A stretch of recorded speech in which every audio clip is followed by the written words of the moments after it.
నంద్యాల జిల్లా దొర్నిపాడు మండలం డబ్ల్యూ కొత్తపల్లి గ్రామంలో ఇటీవల జరిగిన చోరీ కేసులో లక్షణ యోగేశ్వరరెడ్డి అనే వ్యక్తిని అరెస్టు చేసి 18 లక్షల రూపాయలు విలువ చేసే బంగారు నగలను స్వాధీనం చేసుకున్నట్లు ఆలగడ్డ డీఎస్పీ షేక్ షరుద్దీన్ తెలిపారు. శుక్రవారం సాయంత్రం మీడియా సమావేశంలో ఆయన మాట్లాడుతూ డబ్ల్యూ కొత్తపల్లి గ్రామానికి చెందిన భూమా సందీప్ రెడ్డి, భూమా బ్రహ్మానందరెడ్డి వాహనం డ్రైవర్గా పనిచేస్తూ ఈ చోరీకి పాల్పడినట్టు తెలిపారు. 2 పర్యాయాలు ముద్దాయి యోగేశ్వరరెడ్డి మారుతాలతో ఇంట్లోనికి ప్రవేశించి ఈ దారుణానికి పాల్పడ్డాడు. ఈ కేసులో సందీప్ రెడ్డి ఫిర్యాదు మేరకు పోలీసులు గాలింపు చర్యలు చేపట్టి ఈ రోజు ఉదయం ఆలగడ్డ సమీపంలోని పెట్రోల్ బంకు వద్ద ముద్దాయిని అరెస్టు చేసి 1,82,000 రూపాయలు విలువైన డైమండ్ బంగారు నగలు, 50,000 రూపాయల నగదును స్వాధీనం చేసుకున్నట్లు డీఎస్పీ తెలిపారు.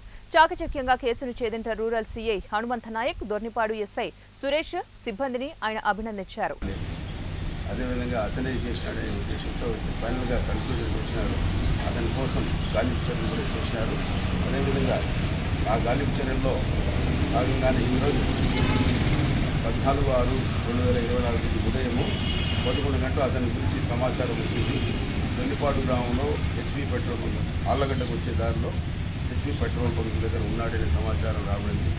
దాని మీద ఎస్ఐ సిఐ సిబ్బంది గారు అతని కోసం పోయి చూడగా అక్కడ ఉన్నాడు. అతన్ని వీళ్ళు చూసి పారిపోవడానికి ప్రయత్నం చేసినారు. ఇమ్మీడియట్గా వాడిని అదుపులోకి తీసుకుని మొత్తం అతని దగ్గర ఉన్నటువంటి ఒక డైమండ్ నెక్లెస్ 58 గ్రాములది, 58 గ్రాముల 140 మిల్లీగ్రాములు, అదేవిధంగా ఒక బంగారు నెక్లెస్ 31 గ్రాముల 600 మిల్లీగ్రాములు, ఒక బంగారు నెక్లెస్ ఒక 30 గ్రాముల 510 మిల్లీగ్రాములు, 4 బంగారు గాజులు అంటే మొత్తం 49 గ్రాములు 500 మిల్లీగ్రాములు, బంగారు డాలర్ 14 గ్రాములు 538 గ్రాములు, అదేవిధంగా 50,000 క్యాష్ కూడా